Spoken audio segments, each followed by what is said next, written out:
Parish School Board. And so thank y'all for being here. I want to thank the board members that are here tonight, Mr. Downey and the administration that are here with us tonight. So thank y'all for that. I just wanted to go down a quick agenda of kind of what we're looking at tonight. When I get through, we're going to have Mr. Jason Alleman come up, and he's going to go over some brief description of the plan, kind of some brief information and a summary of some of that. And I'm hoping that will help answer some of the questions and some of the concerns on it as well. We also have two other consultants that unfortunately weren't able to be here in person tonight, but they are here and available, and they have worked with many input plans and plans like this. So they're very familiar with a lot of the ins and the outs, and they're going to be able to help answer the questions. We wanted to make sure they were available tonight as well. After we get done with that, then we had somebody sign up for a question, so we'll call them up, and then if there are any other questions or concerns after that, we can make sure we try and address those. Ultimately, our goal tonight, everybody, is we want to make sure we're here to provide answers and hopefully alleviate a lot of concerns. I know anytime we're looking at a change, there's concerns, there's questions, there's fears of how it will impact us and how it will impact medications, especially once we start talking about prescription drugs. And so we definitely want to make sure that hopefully we alleviate concerns and that we're able to provide the answers that you need. If we're not able to provide the answers, then we will definitely get you an answer as fast as possible. If you do not feel comfortable tonight asking about specific personal health information, I completely understand. This may not be the best forum to discuss your personal health information. If you have very specific concerns or questions like that, please make sure you call us at the school board office and schedule to either come up there and meet with us or something that we can talk over the phone. I promise if you will call me or the insurance department, we will try and get you an answer as fast as possible, especially if it deals with your specific drug impact. So please, this is not the only opportunity for you to get your questions answered. We're always available. All of you that are going to be impacted, y'all already received the letter, and it has the school board phone number on it for you to call. But if you don't have that, it's 549-5011, and we can get you an answer from there.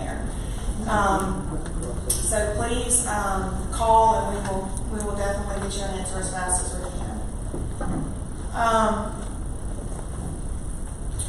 One of the main concerns that came up that I did want to go ahead and specifically address tonight is to remind you all, you will continue to be on the Bossier Parish School Board plan. So this is not, I understand we keep throwing the term out that it's a Medicare Part D plan. This is a self-funded Medicare Part D plan. However, we still have control over that plan. And we have already actually made some changes to move some drugs around from what typically would have been on Medicare. We've made some changes that we can. Now, there are certain things that we can't do because it has to follow some of the Medicare specific guidelines. Because it has to follow those guidelines, sometimes we have to put specific verbiage in a letter, or we have to make sure we meet certain deadlines on communications. There's things like that, but because of that, that allows us to receive that federal benefit. And I know Jason's going to talk about that some more, but please don't get under the understanding that you're going strictly to a Medicare plan and you're no longer on a Bossier Parish School Board plan. This is still a Bossier Parish School Board plan. It's just operating under some different rules, a little bit different rules. And so Jason will explain that a little bit more, but I did want to point that out. This is still a Bossier Parish School Board health plan for your prescription drugs. The last thing is you should receive some additional information next week. It's called a welcome kit, and it'll have your drug card in it. And so I know several people have asked when they'll receive those cards. You should start receiving those next week. That package should go out by the end of the week. So we'll definitely make sure you have what you need before the first of the year. So with that being said, I'm going to go ahead and turn it over to Jason. That way we can get started. Thank y'all.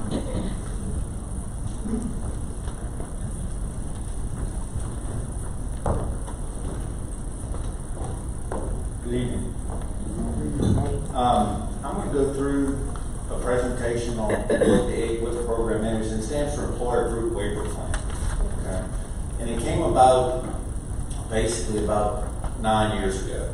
The federal government initially had set up for group health plans to continue benefits for retirees through a retiree drug subsidy.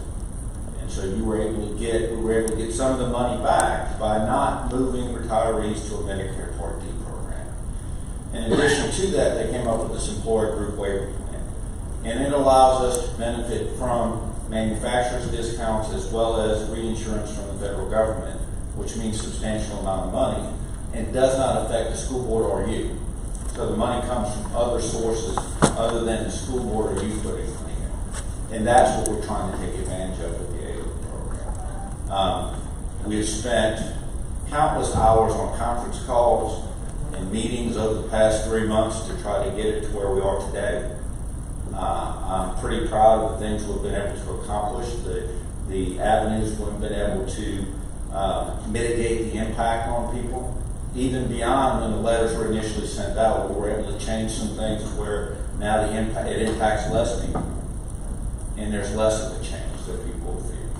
So I'm going to go through it, and like Nisha said, this is a Bossier Parish School Board plan, and so there is no donut hole that you'll feel. There is no coverage gap. There is no where you're going to have a 35% co-insurance on a specialty drug. This plan is specifically designed around the benefits that y'all have currently, and in fact, it expands upon it. And I'm going to go through some of that information in the presentation. And I've got it in front of me, so I don't have to turn around. I've got it over my glasses. So this presentation was put together by Dina Sebastian, who's on conference at the top.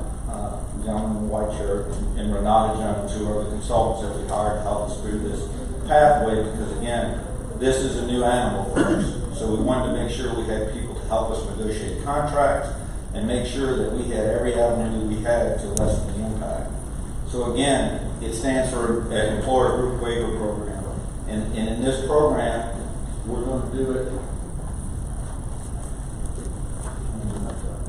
So it's an Employer Group Waiver Program, allows Bossier Parish to offer a product that is not as restrictive as Medicare Part D. So again, we get to model the plan after the plan we have today. We've got certain guidelines, as Nisha said, where the letters had to come in that format, and they had to give this 21-day opt-out period, even though in the end, this is the only prescription drug program that's being offered through the school board. So for the retirees with Medicare. There is no coverage gap or donut hole. Same cost share related to the tiers on all four. So whatever you're paying on a copay now, there's still levels of copays. All generics are still a $10 copay at max. Preferred brands 30, non-preferred brands 70. Specialty drugs 10% up to a max of $150. All of that remains the same. How some of them fall on tiers can vary based on formulary listing, but it's rather. Low income cost shares available, less drugs requiring prior authorization. So, as you know, the active employees and the retirees without Medicare are being changed to a closed formulary. It's already a mandatory generic plan where you either take the generic or you pay the difference between the brand and the generic. That's not going to be the case on the Medicare plan. Okay? So there is no mandatory generic. There are no excluded drugs, like we excluded branded proton pump inhibitors, which are, your Prilosec and things. We can't exclude those under Medicare Part D. So you'll have avenues for greater access to different drugs than what you have currently or what you would have had underneath the plan the school board happens to offer going forward. Prior authorizations are less. Now, some people that have already done prior authorizations, it'll be required. But it's a process that'll be handled through your doctor and pharmacy. And if you need to get involved, they'll notify you. But if there's a prior authorization required, they'll give you the first 30 days bill in the first 90 days of the new year, where you can go get it billed and then they can work out the problems. So nobody's going to be denied access to their drug. I would encourage everybody that can get a prescription drug filled before the first. Have a supply, just in case an ID card's late getting to you, or for some reason it's not available the first day of January. Again, in that scenario, the majority of businesses are gonna be closed, including school. I mean, everybody can have access to my cell phone, but if I can't get anybody to fix the problem, we may need a day or two. But I encourage you, if you can get it filled before the first, go ahead and get it filled. The school board's gonna pay the claim anyway. So let's operate with some common sense going forward. We're gonna discuss the plan documents, formulary, basics, transition benefits. He put all this in here, and I'm gonna go through it, but kind of briefly. At the end of this week, everybody will be mailed a welcome kit. It'll have the evidence of coverage. It'll have a pharmacy directory. We looked at the pharmacy directory. Everybody's participating here locally. There was some question about the base pharmacy or the VA pharmacy. It comes as an afterthought. They try to get as much money as they can from outside sources. They're not going to stop you from filling your drug underneath the base benefit. So even if it doesn't show on a network provider, you can still use your TRICARE VA benefits and get the benefit that you're getting today. It's just they try to get revenue from outside sources as well. You'll get a summary of benefits and annual notice of change.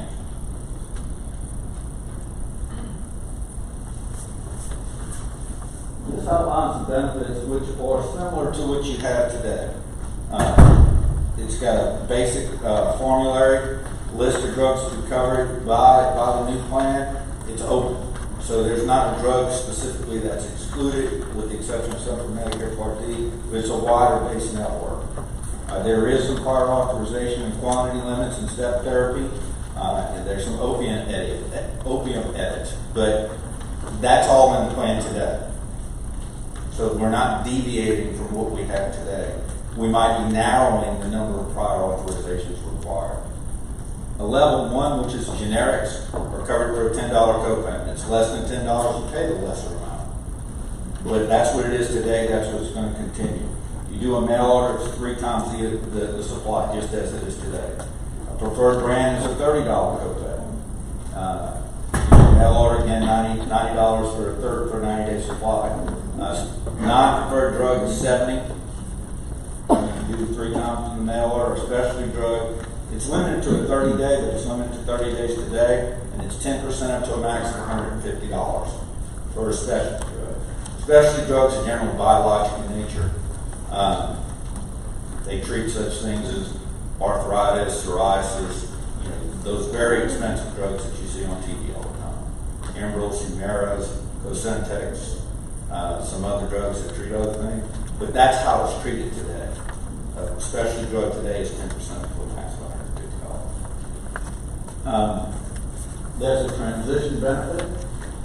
Temporary 1-month supply within the first 90 days. So if you don't get your drug filled in January, but if you get it every quarter, you can go get it the next time. They'll get a 30-day supply if you do work out any prior authorization required.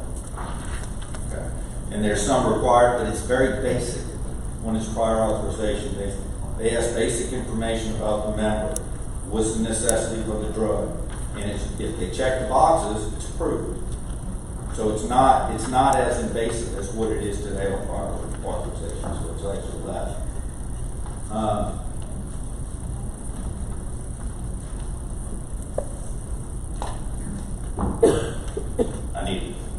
I try to avoid this mic at all possibility because I wind up knocking it around and it makes a whole bunch of noise.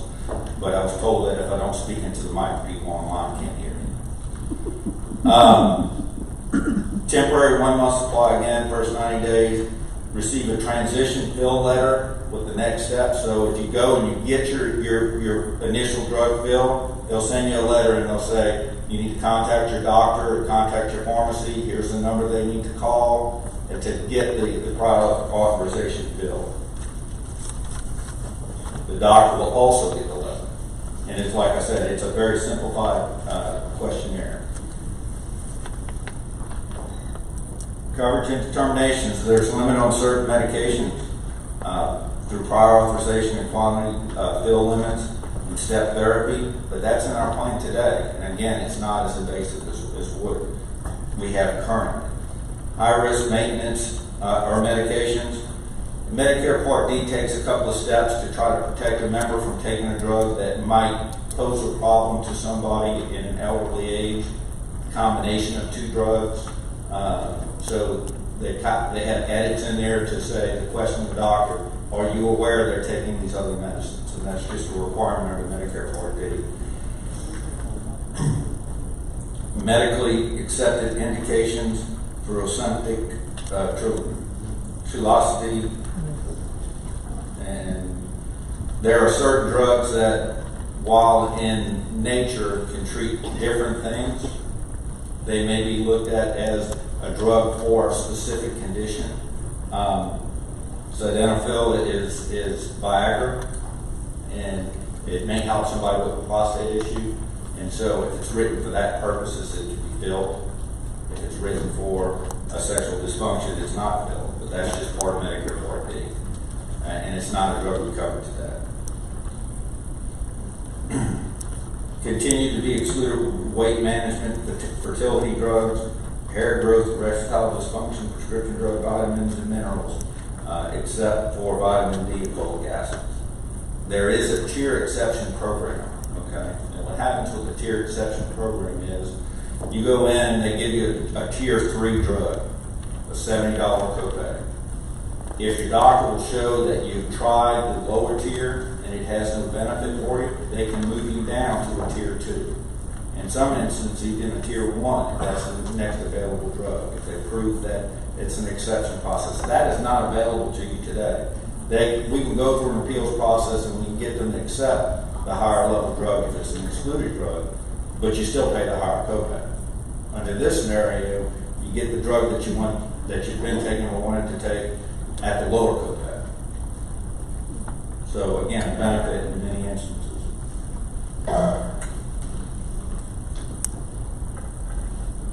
Coverage determination, the provider can request via Cover My Meds electronic PA process to go ahead and request that the coverage happen on a specific drug.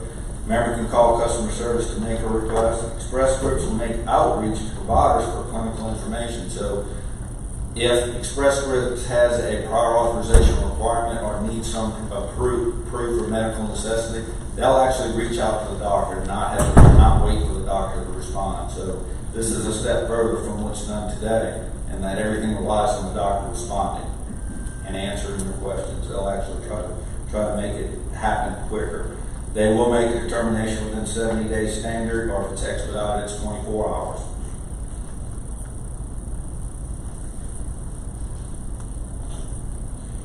One of the biggest things you're going to have to remember to do is you'll get a new ID card the next week, 10 days. When you get it, don't put it away anywhere. The first bill you go get after January, take it to the pharmacy. Make sure they load it in the system. That's going to be your new prescription drug benefit. January 1 forward. If you don't give them that card, they contact Blue Cross. Blue Cross is going to show that your medical or your prescription drug benefits been denied. So you need to make sure to present the new card. Open all correspondence that you get from Express Scripts, please. If they're requesting something, if it's a prior authorization, that information is going to come to you directly from Express Scripts. You can go to Express Scripts' website and register and have access to information about the drugs that you're taking, what's covered, what's excluded, what you need to do in order to look at a lower costing tier drug, what's available for that same condition that may be a tier 1 drug. So all that information is available on the Express Scripts website. That was a very brief presentation on how the program is going to work. But I guess the biggest thing to take away from it is your copay is going to be the same as what you have today. Prior authorization is going to be less invasive. You're not going to have to do a mandatory generic plan.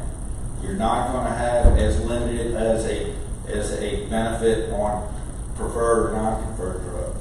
It's an open formulary. It's not closed like the active plan is going. So in many instances, you'll have a better plan. If you're one of the participants that gets to a $6,350 max drug spend in a year, once you get past that, they have what they call catastrophic coverage. and the cost of the drug becomes 5% or $3 for a generic, or 5%, $8 for a brand. So you can pay a lower copayment than what you're paying today, depending on the cost of the drug. At no point would you pay more than the $10, $20, $10, $30, or $70 copay.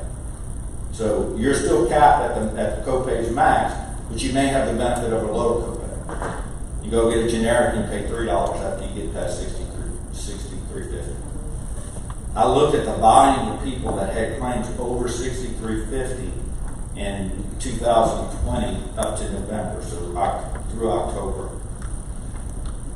Below the what they call the official donut hole, which is $43.50, above that number, there were 491 people that had drug costs over $43.50 out of the 1,600 Medicare people. They represented better than $4 million worth of drug spend.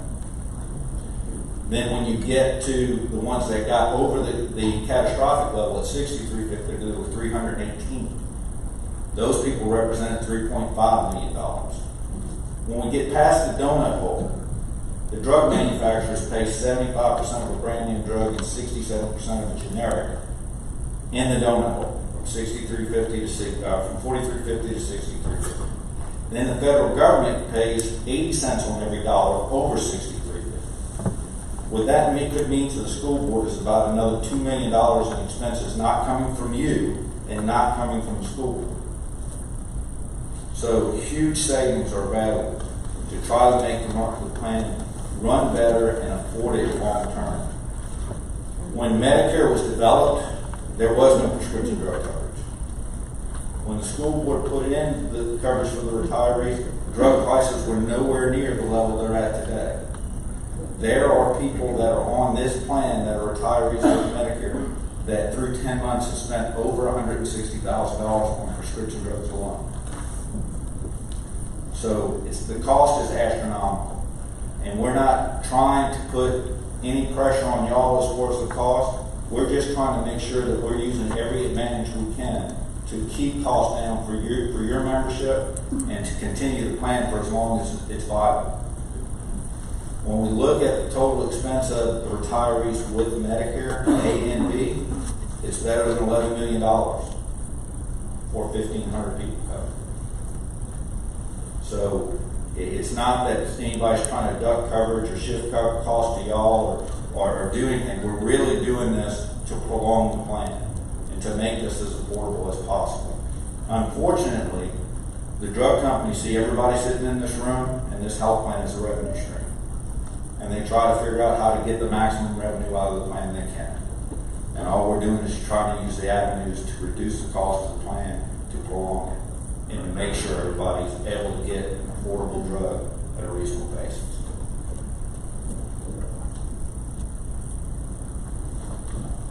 That's the presentation it has. They passed out some information, and the information is basically what we're going through. As far as the cost of the drugs, this is the retiree prescription drug benefit, and it shows you the copays. Again, there is a caveat to this, that if you got to the catastrophic level, you could pay 5% or $3 for a generic, or 5% or $8 for a brand. Okay, and that's for anybody that gets over $63.50 of maximum drug spend in a 12-month period of time in the contract period. They've got some explanations on here about the website, the welcome kit, transition benefit, and the phone numbers to talk to people at Express Scripts. I'm available to any one of y'all that has questions. My office number is 318-230-7128. Nisha has my office number and my cell phone. We're glad to help. We don't want anybody to think that they're getting a bad benefit, or if we can find an avenue to get you the drug at a lower cost, that's what we're here for. To answer your questions and make sure it works out. I personally am not making any money on moving to this program, but I think it's a huge value both to y'all and to the school district to be able to get access to money that doesn't come from the school district or come from y'all because of the cost of the program. There's a list of prior authorization drugs. Now, rather than send out a letter, a disruption letter saying, hey, everyone, you know, you've got one of these drugs, take it. They're going to mail out a letter like this that kind of covers the drugs that require pre-authorization. Compared to the list that we have for the school board active members, it's a very small list. Prior authorizations on the current Blue Cross plan is much larger than this 2-page list.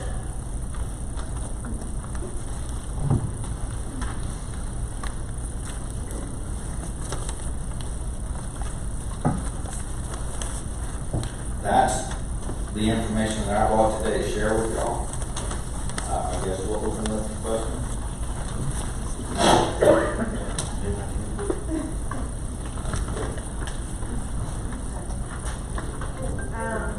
May I speak to the lawyer? Another question? The mic is Sam is sitting right there.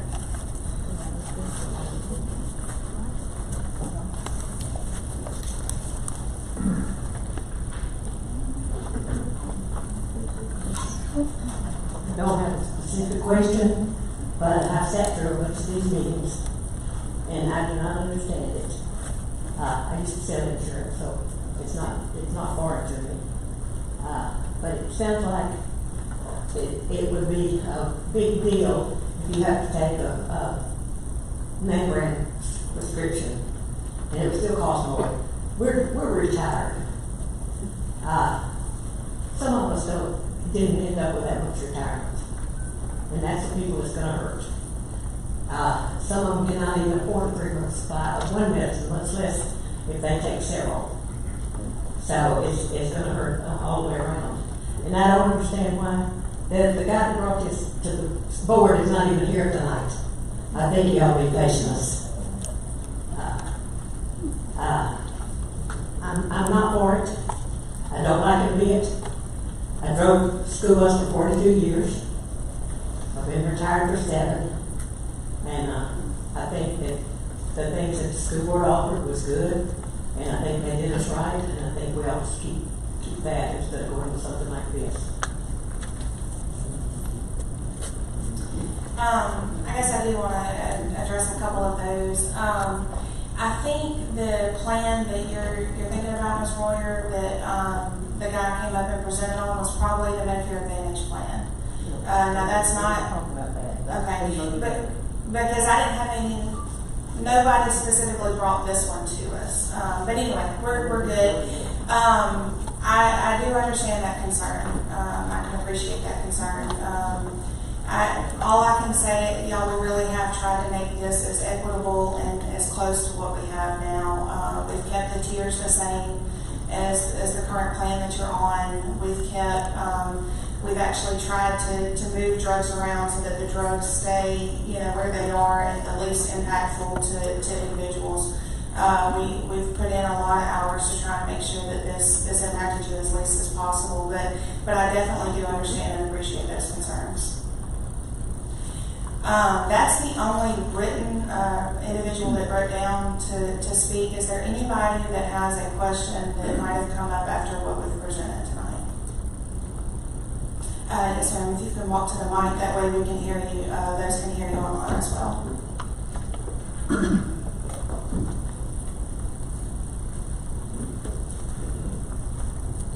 I'd just like to know what's wrong with what we have now.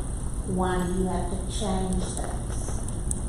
What I have is working fine for me, and I don't want somebody going in and messing with it. I understand that as well. At this point, it was not my decision. I didn't make that vote. The board made that vote. I understand why the board made that vote. What Jason explained, what we're trying to do is we're trying to protect the plan. Ultimately, is what we're trying to do. And Jason explained a lot of the numbers and the cost on the plan. This is not just about cost. I can tell you we looked at other factors, and we're trying to make sure that y'all can still have the covered medicines. You can still have the coverage that you've always had, which is why we've made some of the adjustments to the initial EGWIT plan that was presented to us in a minute. if with the way costs are trending, if we're not able to implement some cost-saving measures, we are going to have to look at raising premiums. That's not something we want to have to do. Thankfully, for the last 5 years, we haven't had to touch our premiums, and we want to keep it that way. The benefit that's offered to the Bossier Parish School Board, and I'm one of those, I use our health insurance. The benefits that are offered to us are amazing. The board has done amazing. Jason has done an amazing job with helping consult with us. The decisions the board has made over the years, the decisions that the administration has made over the years have built a very strong health insurance plan. Unfortunately, these are some of those decisions that have to take place to help with that. It's not strictly about cost. I can tell you, if we felt this was going to impact y'all too hard, or it was going to be too restrictive, I know that's not the decision the board would have made, which is why they rejected some other options that were out there. But this decision we do feel good about, and it is going to be a change, and it's going to be a little different. But it is still a Bossier Parish School Board plan. It is still covered. Really, all we're doing, as Jason explained, we're trying to utilize federal funding that's available. If we can pull that federal funding in to help supplement the plan, then it helps us to not have to raise costs for anybody and not have to raise premiums, which is where that additional funding would have to come from. We're trying to protect the plan as a whole. And we really do feel that this still offers y'all a very good coverage, a very good plan for you to be on and still receive everything that you're receiving today. I think I had one question or comment over here. Okay. Yes, sir. I'll be glad to know. Just very simplistic. What you're offering us today, is it better than what we have now? Jason. In many instances, yes, sir. It'll be Better different. than what we have now? Yes, sir. What we're currently under? What you have currently, what you would move to January 1 underneath the active is a closed formulary where your drugs would be restricted from what you're getting today. Okay? If you remained on that plan. Let me make sure I understand. What we're going to do is better than what we have right now. Yes, sir. Okay? Secondly, is it $2 million that I hear you say? It's somewhere between 1.5 and $2 million. $2 million. Is that annually? Yes, sir. So, and this is a rhetorical question that doesn't need an answer, but it would seem to me that if we have better benefits coming to us with a health plan, and the district is going to get between $1.5 and $2 million, it would seem to me that early in the year, maybe September, maybe October, that we would come to the Retired Teachers Association and say, we got a good deal for you. We're going to give you better coverage than the district or the plan is going to get $1.5 to $2 million. That would have been so much more powerful to us than this one person's office, than having a plan out of our life. But again, that's a false question that doesn't mean that. I understand. And believe me, I have a whole lot better stuff to do than spend hours on a conference call to make sure that we did everything possible to make it work. And look at all the avenues on how it may be detrimental to the retirees, and took the avenue of making sure that we elected the least restrictive possible avenue to make this work and to make it work for everybody. Because again, in the end, this isn't anything the school board's trying to benefit from. This isn't anything that we're trying to access additional cost to you. We're trying to access money to alleviate the cost to the plan. The plan spending today on retirees with Medicare about almost $11 million. $7 million on prescription drugs and about $4 or $5 million on medical. And the reason for that is that underneath the Medicare plan, Medicare pays 80 cents on every dollar for your medical care. And we pay as a secondary payer as the health plan. And that's the reason for the reduced premium cost and the richer benefits that the active employees don't receive, because y'all are having to pay for Medicare Part D. This is also similar. This is where Medicare is going to pick up 80 cents on every dollar over $63.50 for those that have those drugs at that doctor. We're accessing that just as if we would access that money through Medicare A and B. for the benefit of keeping costs down. And continuing a plan that in comparison to the other school districts, to the OGB, is far superior, both benefits and premium to the employees. And we're not trying to compare that to it, we're just trying to maintain that level of benefits to where it is a far superior election. Can I ask one more? Yes, sir. The plan that we're going under in January compared to an active employee's coverage. So today, a generic would cost you $10. When you go to the AWEB plan, it's a $10 copay. Today, a preferred brand would cost you $30. When we go to the AWEB program, it's still going to cost you $30. When we go to the $70 copay on tier 3, which is the non-preferred brand, still $70. Still 10% up to $150 for a maximum on a specialty drug.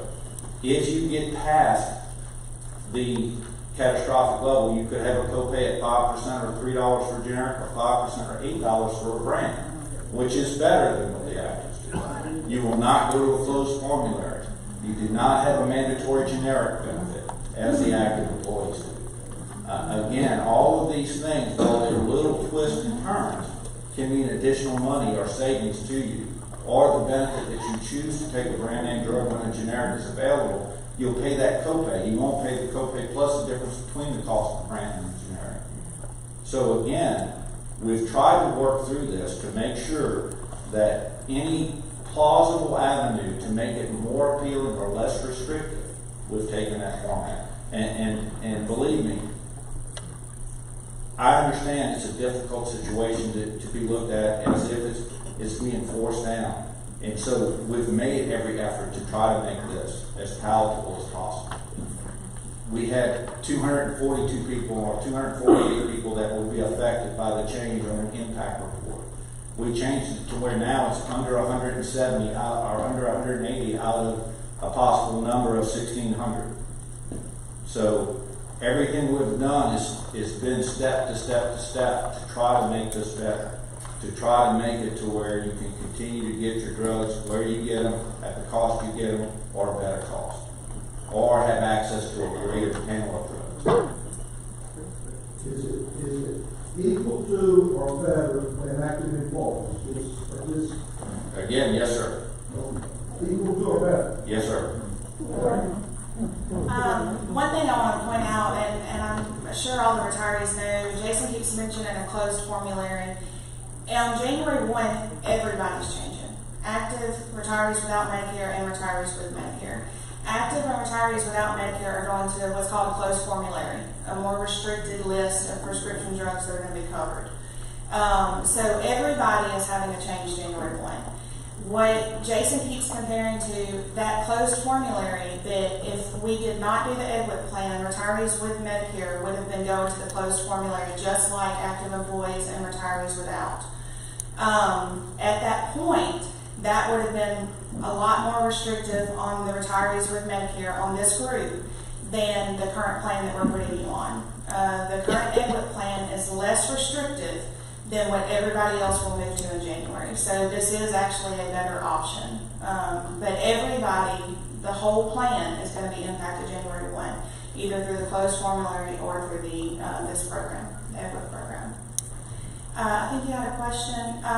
Angela, would you grab that mic and hand that to this lady right I don't here? think I'm gonna need a mic, I got a big enough mouth. The mic just helps for those online. We have a lot of the retirees that wanted to hear, and I just want to make sure that they hear all the questions and answers.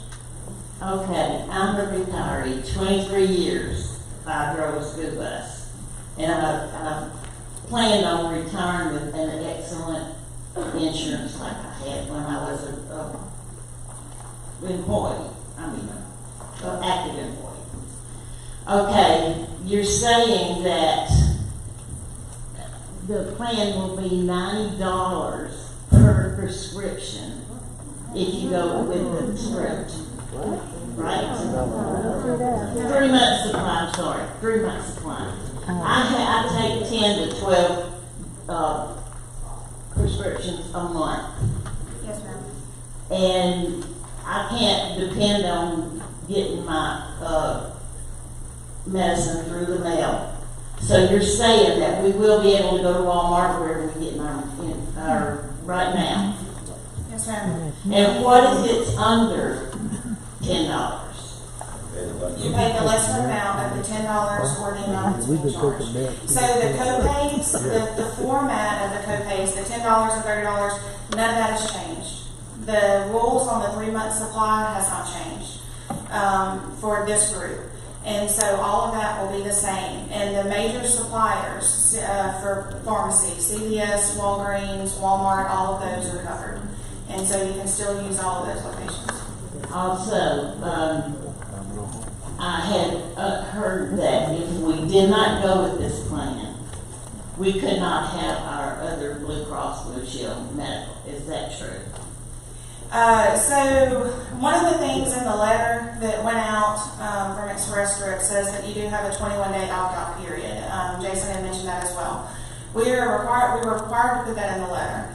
However, the board has voted that the retirees with Medicare will move to the Employee Group Waiver Program, the EQIP program. And so to maintain coverage for your prescription benefits, if you do not want to go on the Employee Group Waiver Program, then that means you're opting out of the whole program, because that's what the school board is offering. For health, it'll still be your normal Blue Cross Blue Shield health, and then for your prescription drug, it'll be under the Employee Group Waiver Program, which is with Express Scripts, which is who you're currently used. So the vendors themselves are not even changing. It's a different way to file it. It's a different prescription card. But it just seems like it's being crammed down our throat, whether we like it or not. We're gonna either go with this and keep our medical, or we get out of the whole thing. Yes, ma'am. That's what you're saying.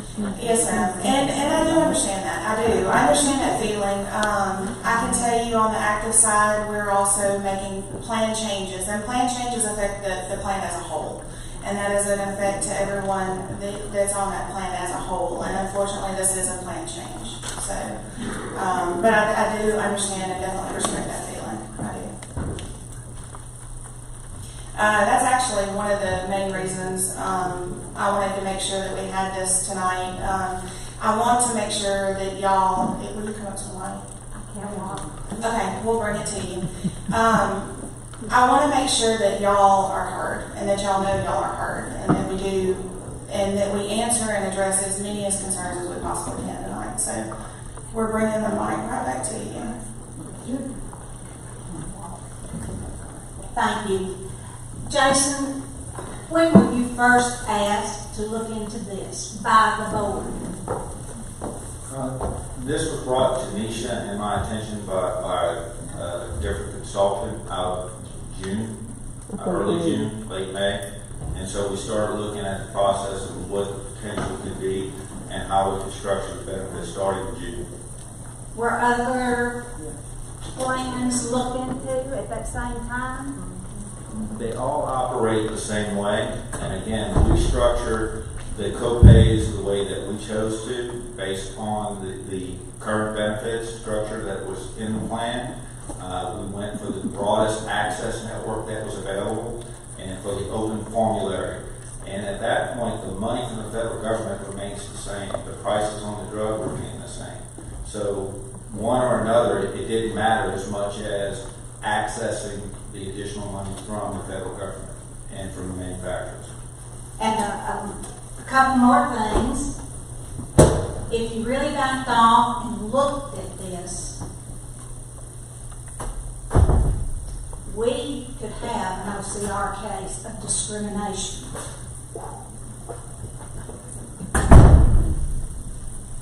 Discrimination.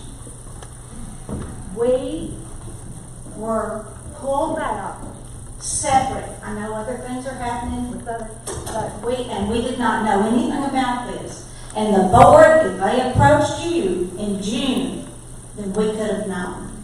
And also, the chairman of the board of the insurance committee is not even here. And when you do call him, I'm just telling everybody, I don't know that you have the access you think you would have.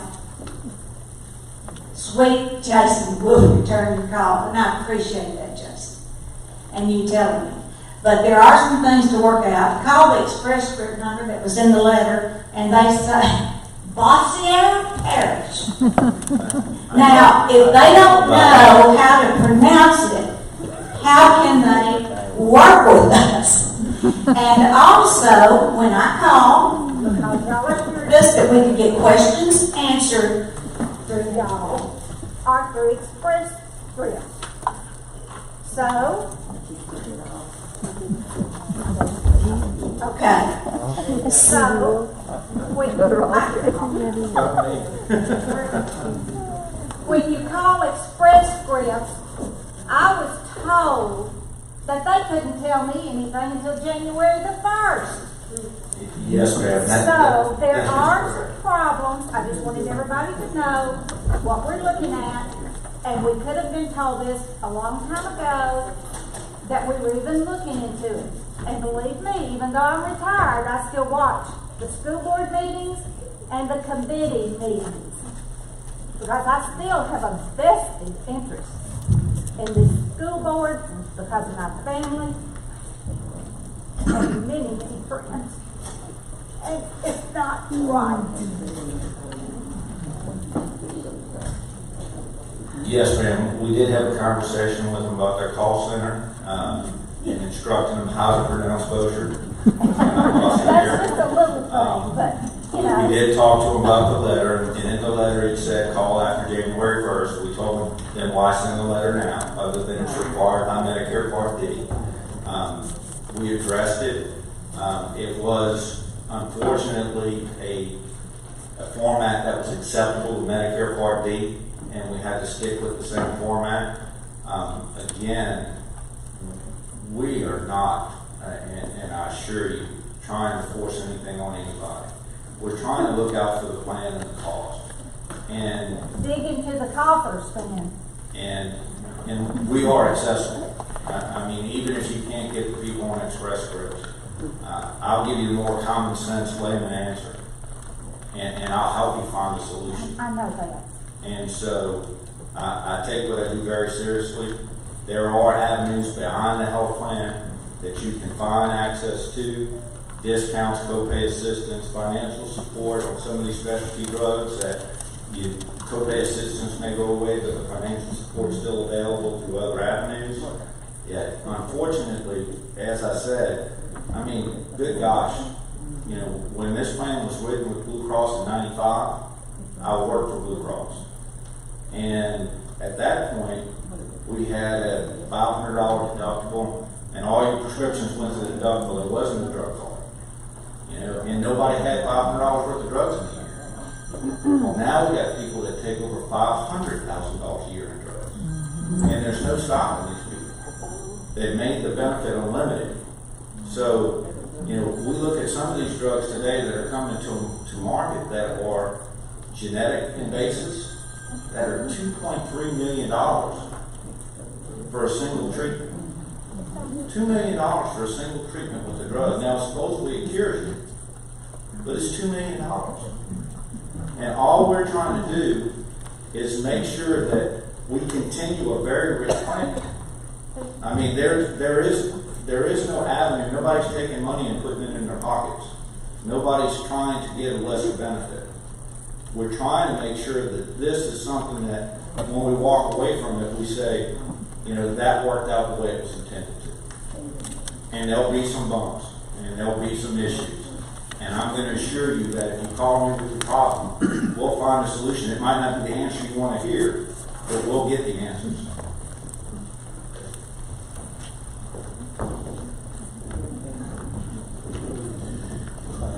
I understand. I'm Mitch Downey. I'm the superintendent. I understand your concern. I understand the anxiety about not knowing, about dealing with change. And there are a lot of you in this room that I've worked with over the years. And I'm a lot closer to retiring than I am at the beginning. And I've been assured over and over that we're going to do everything we can do to work with you individually on your specific concerns to make sure that you're not impacted in a negative way. And I trust Jason Allman, and if he he tells you that it's as good or better, then it's as good or better. The long-term sustainability of the plan is crucial for everyone, for active and retirees. Bossier Schools has always had a wonderful insurance program. There's nobody in this room that wants that to change. But we have to look at government subsidies for both active and retired personnel. And I'm in the active group now, I'm going to be in the retired group hopefully one day. And I can promise you, if I thought, or if any of these board members thought, that this was going to impact you in a negative way, they never would have approved it. Jason Allman is a man of his word. Tonight is not the only time you're going to have an opportunity to get your questions answered. If you call and talk to Jason or Nisha or anybody up at the central office, they are going to walk you through every single concern you have as many times as you need that help. It's not going to end tonight. It's not going to end in February. We're going to do everything we can do to help you adjust to this new plan. If they say it's as good or better, it's as good as or better. But in order for Bossier Schools, long after I'm gone, to continue to sustain the health care benefits that they have for active and retirees, they have to adjust with the times. And all of us are having to adjust. There's going to be a huge adjustment made by active employees with children that have, specific illnesses. They're going to have to be walked through all that. And I don't think there's any entity, public or private, at some point or time that doesn't have to make that transition or that adjustment. I'm not standing here in front of you telling you a lie. I've been assured over and over and over that we are going to handle each employee individually. Each employee that has a concern about a tiered medication or a procedure, and Jason Allman is going to be available to walk through that. There are 4 levels of appeals processes. You only have one right now. If it's denied, you don't have a second appeal. Now you're going to have 4. So please give this a chance to be explained in full as it applies to you specifically, instead of just assuming that someone is trying to do you ill will, because that is not the case. That is not the case. Matt. Now, if y'all are saving, or is saving this much money, does that mean our insurance will go down? No, ma'am. We'll be able to continue to sustain the plan over the years.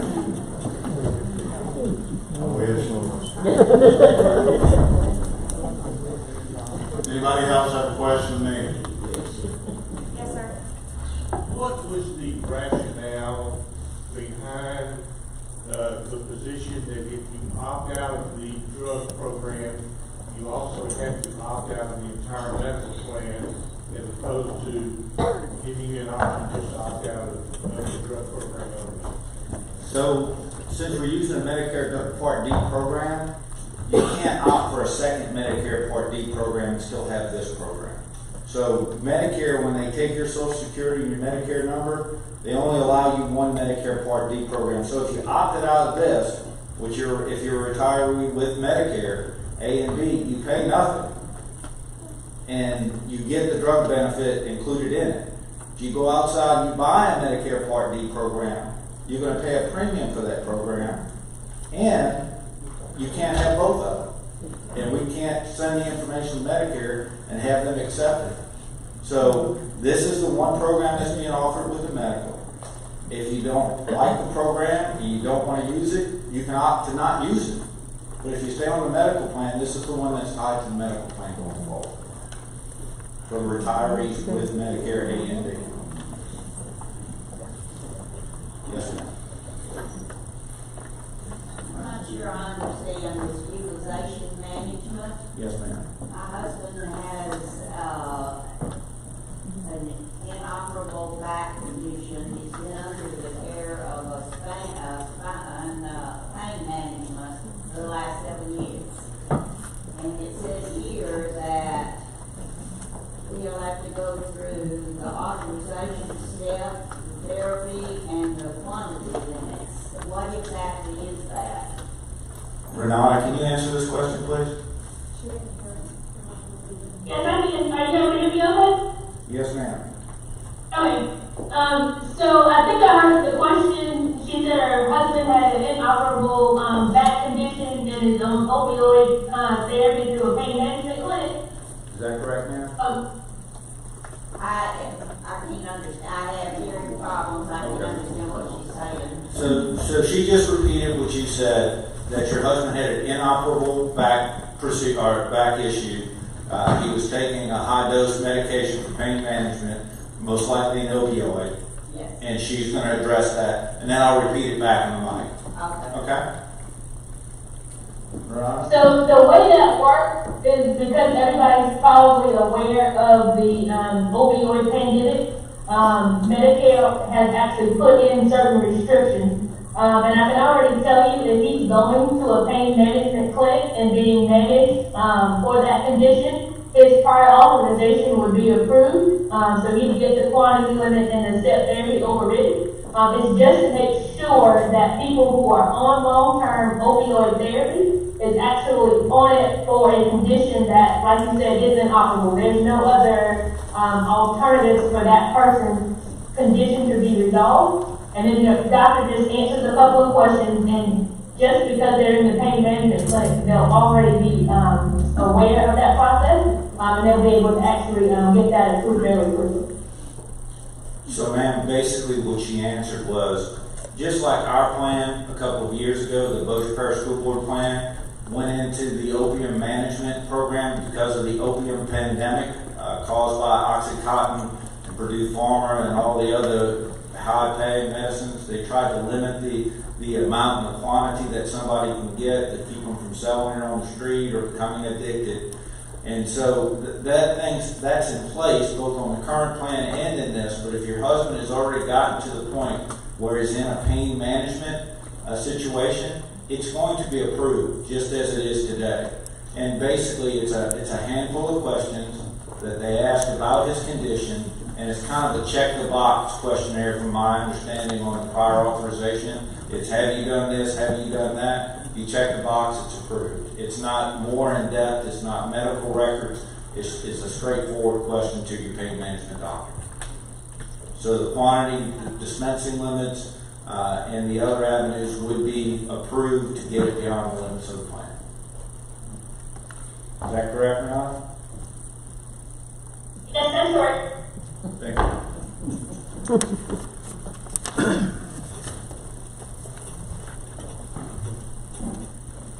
I'm not sure who was talking down here, but I'm that chairman of the insurance committee, and I have been here the whole time, but due to social distancing restrictions, I've been up here.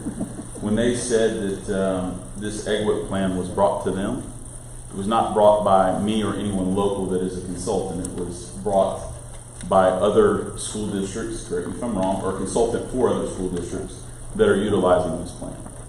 If you emailed me or you called me while this was going on, I don't know if anybody did that, but I see a lot of people that taught me here, and this makes me a horrible politician, I guess, but I called you back or emailed you, talked to you, spent as long as you wanted to.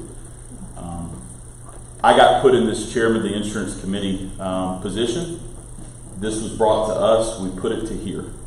We tried our best to listen to every person here. The way it was explained to us, and just so you know, I don't know those of you that know Susan Hartsfield, but she was an educator for years and she's on this same plan. She's my mother-in-law and she's like a mother to me, and I looked at this for her. Okay? That was my litmus test. Is it better for Susan or equal to Susan what it is now? Okay? So that was my litmus test when I did this. When they brought it to us, we listened. As I understand it, and Jason, correct me if I'm wrong, because I will say I'm wrong, the premiums are not going to go up for this group. If they were paying $10, there's same for generic $10 and $10, $30 and $30, $70, $70, 5% up to $150 max, which is exactly what they have now. 10%. Or 10%, but it's the same as the plan that they have now. Yes, sir.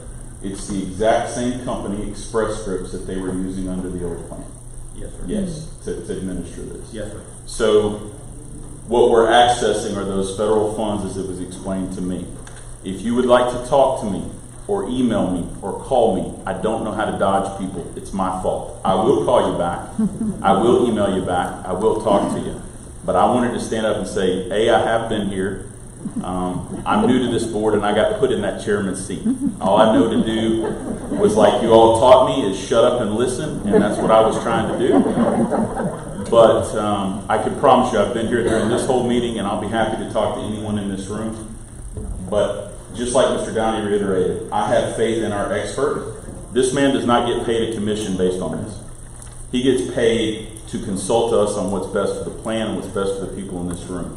So I just wanted to make sure that I clarified that it was not a commission, and this was brought by an outside consultant that other school districts are using. Again, happy to talk to anyone afterwards, but sorry, I've been up there 6 feet apart from anybody trying to social distance. So again, thank you for the time, but I just want to make sure I stood up and spoke. Thank you. And we have had this discussion. It started actually in early July, late June, early July, when we had the Medicare Advantage people coming here. And of course, that was a completely different show that is unfortunate. So it was turned around out during that meeting. And when that decision was made not to go with the Advantage plan, I think a good number of people left the room, and we continued discussion on the AIDPA program from there. Yes, ma'am.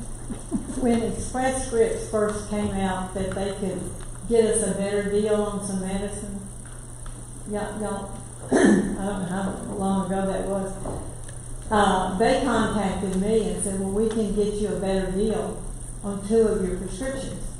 And the better deal was that I go 10 miles from my house, which my CVS is across the highway, or Express Scripts itself. I use the mail-in stuff. But I could save $10 a month if I drive 10 miles to go to a different one. Or I could change one of my medicines and get $5 copay instead of $10 copay, but I would have to take it every month instead of every 3 months. So I said, that's the better deal y'all offer? And she said, yes, maybe that's the Blue Cross thing on that. Yeah. But anyway, I don't know how many of y'all have done the 3-month prescription through Express Scripts that you save $10 out of 90 days. That was the best deal we could have ever had. Yeah. But the state of Louisiana, one of their committees, the man that owns pharmacies and his assistant who owns pharmacies, they had that change. Now, I wrote the governor and said, you're not looking after your retiree population at all to do that. But that's a done deal now. That guy's on a different committee now. We're talking about committees. You just get on these different committees. But one thing that I have been the only thing I have ever been disappointed with our insurance. Our insurance is wonderful, and I've had my whole family on it while I was working as a teacher and a counselor. So I can't say anything negative, except that I was taking a bladder medicine, 5 milligrams. It wasn't doing the job. My doctor upped it to 10 milligrams, which was the maximum. And I was having such dry mouth. I'm even having dry mouth trying to talk to y'all. But my doctor wrote in an exception, what do you call it, prior authorization, asking that I be able to take 2 pills of 5 milligrams a day. It came back and was denied by Blue Cross. Okay, so I made an appeal to the school board about that, because I had taken all the different medicines for bladder incontinence, and that was the only one that worked pretty good, but I didn't have such dry mouth. They never contacted me back, but I called Courtney, I think, and she said, well, they refused it. Now, I don't understand. My doctor asked for that, and I need that, but that's the way it is. I hope this new situation is going to be better. I am going to contact you, Jason, and let you know about the medicine, so maybe something can be done through this way. My avenue is to make sure you get what you need. And if we need to amend something, we're not going to do it for a one-off, but if it makes sense, If an appeal makes sense. It makes sense to me, It- and well, my dentist even wrote a letter for me to send in. Yeah, and again, there are some things that, everybody looks at clinically, and the school board and myself personally, we've always taken a step beyond a clinical, this is medically necessary, this is not. And whether it's 2 pills or 1 pill, if it's the same dosage, what difference is it? Well, I pay double, so that I pay for the second pill. Yeah. They pay the insurance pay for one, and I pay for another. And the option as far as this pharmacy or that pharmacy, again, all these deals are individually cut, whether it's CVS on Line Avenue or CVS over here in Bossier, it's a different rate. I mean, and it's unfortunate, Walgreens is a different rate. And some people search out and they try to find the lowest avenue for a drug, and other people say it's an inconvenience. And so that's an option available to you.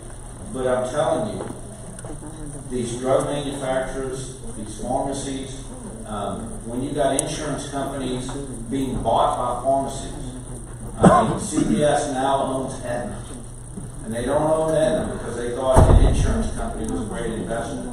They thought access to Medicare eligible Medicare Part B people was a good avenue to get additional rebates and to get additional revenue coming in off of not just what they paid for a benefit, but also the premiums that you paid to have it. Mr. Allman, to the exception process, and I know Ms. Bamberg said that the school board still controls this, under what retirees currently have, under that exception, it's my understanding that they can appeal it once, and it is appealed directly to Express Scripts, which is the person that denied it immediately. How many appeals can be done under this new plan, and who did they go to? It can go up to 4 appeals, and it goes to an outside review company. It is not a review or a pharmacist or a doctor associated with this Express Scripts outside counsel. So it's a peer-to-peer review with the doctor, and it's outside of the Express Scripts. And what you'll find is that in the end, Medicare wants everybody to get their drug. So the prior authorizations are less restrictive. They're easier to accommodate. Now, a medical necessity is a medical necessity, and we can't stop anything from that. So if it's not medically necessary, it won't be covered. But in this situation, it sounds like it's medically necessary. They just won't approve the amount of pills. And so we can work through it. We can try to work through it. I can't give you a guarantee, but somebody's going to have to explain it better to me than that. Yes, sir. Good evening. My name is Kim Gaspar, former principal at Airline ISU.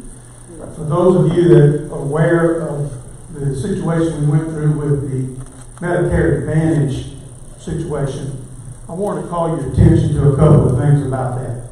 As you know, I was prepared to call everyone's hand on Medicare Advantage because it wasn't the right thing for us.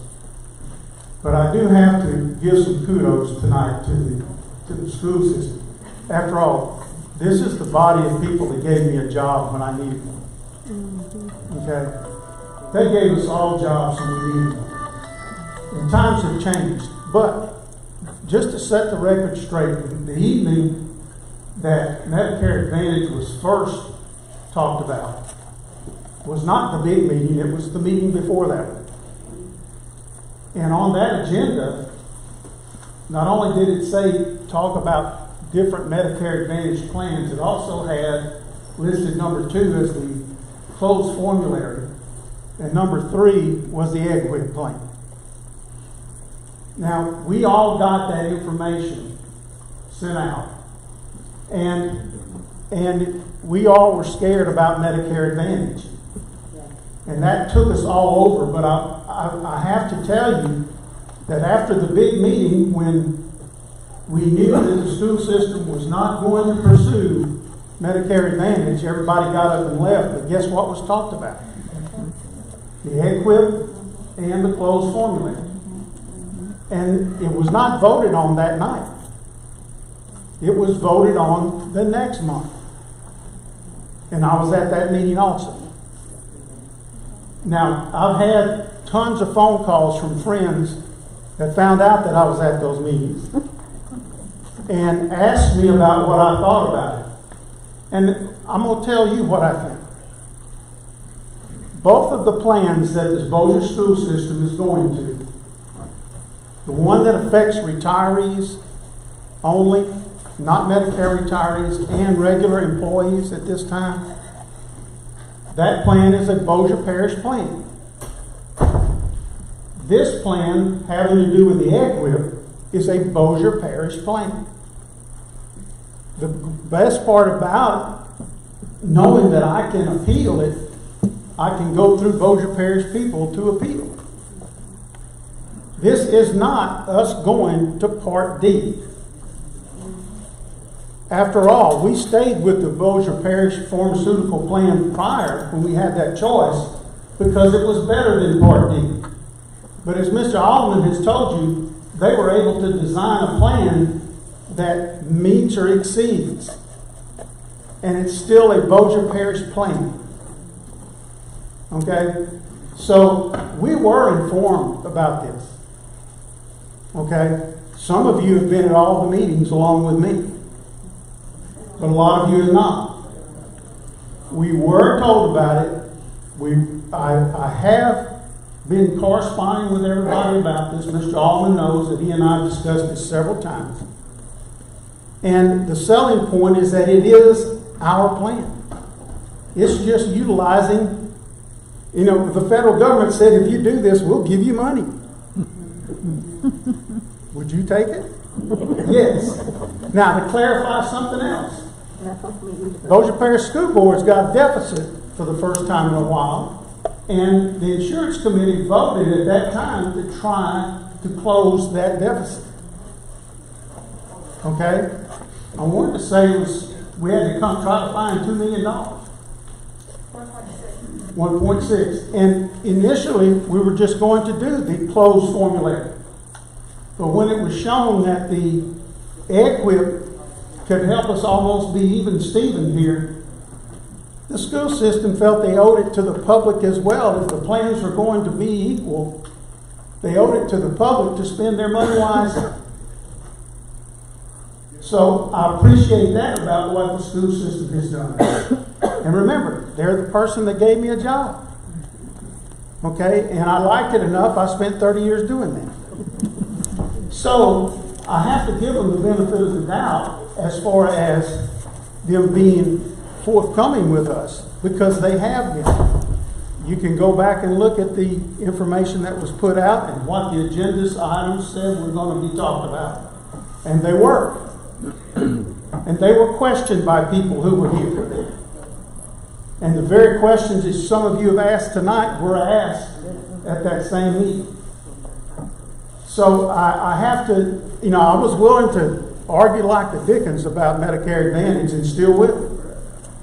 But I see this as two different Bossier Parish plans, and I happen to fit into the Medicare side now. And I'm okay with it.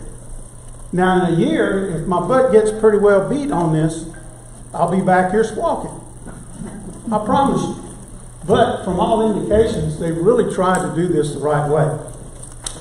And that's all I have to say. Thank you.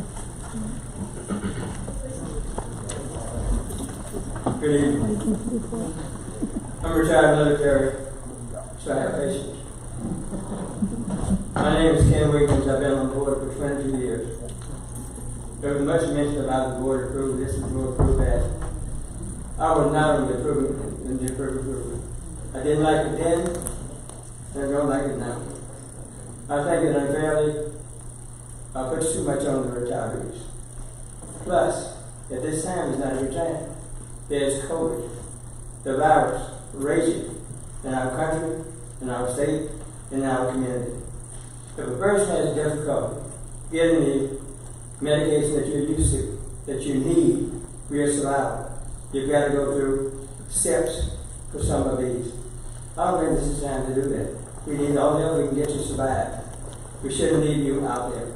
I think the plan can be okay. Right now, I think it's not a good time. And I was opposed to it. I spoke openly about it, as I am tonight. I'm not going to sit there and listen, not contradicting anybody. What everybody said, it was their opinion. This is my opinion. I'm not speaking for the board. For me, Ken Wiggins. I didn't like it then. I voted against it more than once. I voted against it again. I'm hoping we can encourage the board to take another look at this and do it at another time if it has to be done at another time. Forget money. Lives are at stake. Money is at the bottom of everything. Always is. Always will be. We need to look at this again. At this time is not a good time. So the board has a majority. It was fine. But I just want to be known that I'm not for it. I'm for the retirees. Thank you. Thank you.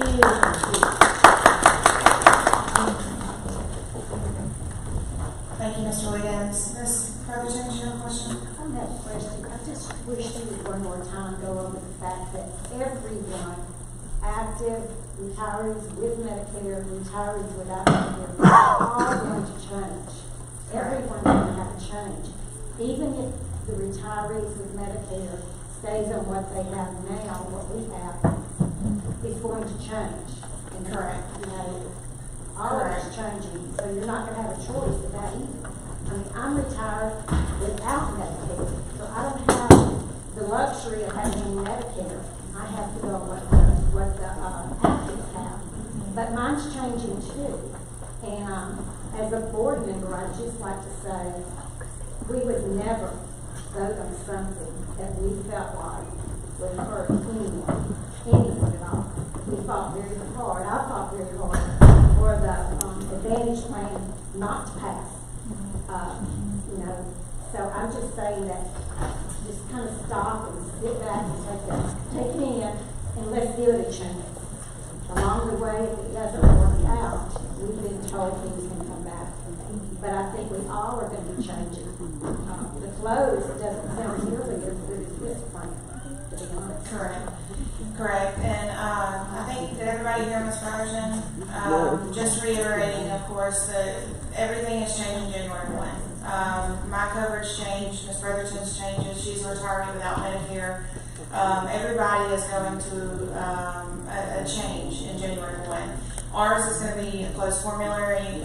It's going to be more restrictive than what this new EWIC plan will be for the retirees with Medicare. So she just wanted to point that out again. Do any of the other board members have anything they wanted to say tonight? I want to give them a chance real quick. Okay. Yes, Sam. I just need Jason's phone number again. 318-230-7128. 318-230-7128. I'll give you one further. My cell phone number is 318-422-6048. If I don't answer, I'm not avoiding you. I'm just a very busy time of year. If you leave a message, I will call you back. If you want to just text me, you can text me. Again, I'll respond to anything. My only goal here is to make this work. Jason, this is Renata. We just wanted to mention that we and the other two consultants that helping Jason out, and Dino and I are actually pharmacists, so we kind of bring a different outlook and spin to it. So I know the one lady was talking about the medication where she had to take 2 tablets, and I think Express Scripts denied it. Those are the things where we'll come in handy because we'll be able to know the nuances and how to have the physician write certain things, how to have them say certain things on these prior authorization requests that will work in your favor. So we're pharmacists, we understand the drug piece of it, and we also understand the insurance piece of it from a commercial side as well as the Medicare side. So we're here to support Jason, Nisha, the entire Bossier School Board, and absolutely every one of you as a retiree. So if you have any questions of that sort, Jason, please let them know that we're available for that as well. And they want to be here the first week of January to help with the problems, to help answer your questions, to help you find a solution. Again, our goal is not to penalize anybody. Our goal is to get the money from the avenues that is available to us. I have a very hard time with the drug manufacturing business today. I think they take extreme advantage of people when they're very sick. And if they're going to give us additional money, if they're going to pay 75% of the brand name drug in the donut hole, and we get that money, we need to access that money. We need to access the money the federal government's not giving us today. If we stay on the program that we had, RDS gives us 28% up to a max of $9,000 on a participant. Okay? If you get past $63.50, they give us 80 cents on every dollar. We've got one participant that had over $165,000 worth of drug costs in a 10-month period of time. We get back $120,000 of what we spent on that guy. And we were going to get some low number in the low teens on what the RDS program. This is not magic. We are not trying to get some new design, new formula to reduce the cost of the drug. This is all about financing. And today, the only avenue we have for financing is you and the school board. This way we get a mix of you, the school board, the drug manufacturers, and the federal government. And in my opinion, if we can get that access and keep everybody's cost, y'all don't understand the amazing feat it is to keep everybody's cost the same for 6 years. I mean, in a health insurance program that costs $50 million a year. All right? And I think a lot of people lose sight on that this program is a lot bigger than one participant. It's a lot bigger than one prescription drug program, one prescription drug.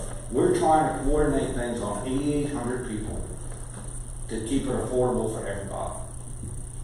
And we want everybody to have the best experience. But just as Renata said, I don't know everything about the pharmacy. She doesn't know everything about medical that I know on how to get a claim paid. But we're here to make sure that your experience is the best we can get it.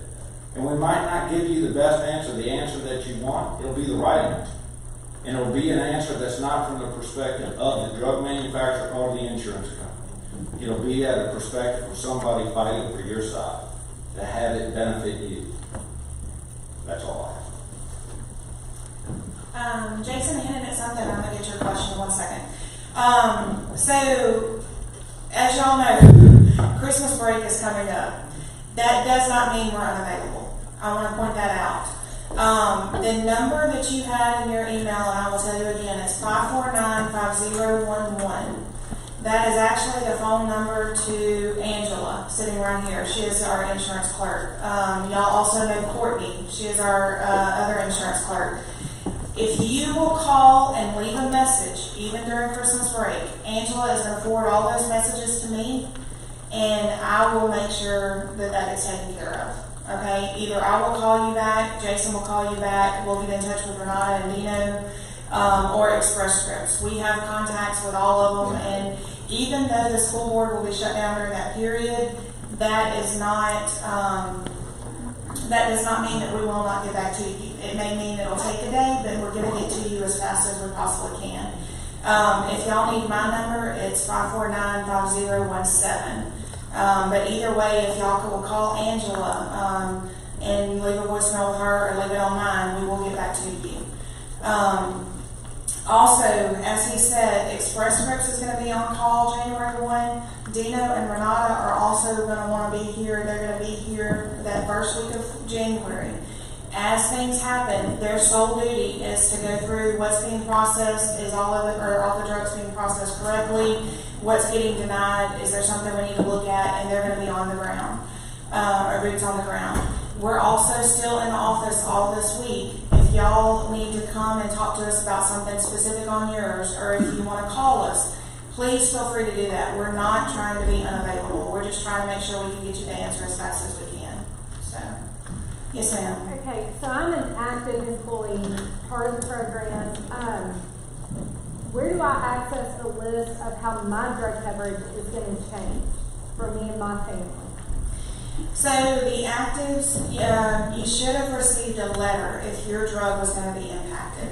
I actually know, well, me and Courtney were talking about it. Courtney got a letter on hers. One of the drugs that she's on was going to be negatively impacted by the closed formulary. Because of that, it said, this is the drug that you're on, this is the preferred alternative that you need to. 3 alternatives. They gave her 3 alternatives. If you did not receive that letter, you should not have an impact on yours. If you have a specific question, if yours is impacted, if you will call me or email me, I have that list. I know who's impacted. And so I can double check that for you. But if you were going to be impacted by the closed formulary, you should have received your letter. They do provide alternatives. Same with the EGWIC program. Jason mentioned it. You will get that first 30-day supply as you're trying to go through the appeal process or looking at an alternative medicine. So we are definitely trying to work with y'all as quick as we can. Any other questions? Yes, ma'am. I am Medicare A and B, and is there anything physically that I have to do in order to continue with those pairs insurance? No, ma'am. Okay. Present your new ID card when you get it. I'm sorry. He said present your new ID card. Right. You're automatically enrolled in the new plan. And that's going to be mailed out next week? Yes, ma'am. The new pharmacy cards will be mailed out with the welcome kit. My understanding is they should mail out Friday. You'll get those. Once you get that, take it to the pharmacy, make sure they have it, and that will be the new card they'll file on January 1. Thank you very much. You're welcome. One thing, you will not get a new health insurance card. Your health insurance card will still have a prescription information on it. Of course, that prescription information will not work. You'll have the new prescription card, but we really didn't want to confuse you and send a new health insurance card and a new prescription card. We really wanted to keep it, just send in one new card. So that's why that change was not made.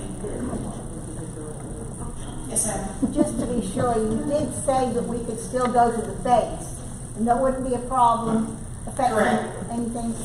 Correct. My understanding of how everything processes with base is that they process it through TRICARE first, and if there's anybody else they could possibly bill, that's when they would bill like they used to bill the school board's health insurance or prescription plan. Since they can no longer bill us, which they can't, the base can no longer bill us with the new plan, it just all stays with TRICARE. And so nothing changes on your end, it's going to be a change on the base end of how they process that.